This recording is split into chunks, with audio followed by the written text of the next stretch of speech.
Pan da ni'n eistedd yn y gadar, ti'n clywed eu traed nhw yn cyrraedd lle maen nhw'n canu. Mae'r distawrwydd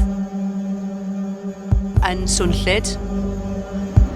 Ti'n clywed eu calonna nhw yn curo. Expect the unexpected achos ti just ddim yn gwybod beth sy'n mynd i digwydd. A dyna pryd maen nhw'n cychwyn canu. Mae'n amser i'r hen gadeiriau coch ma droi.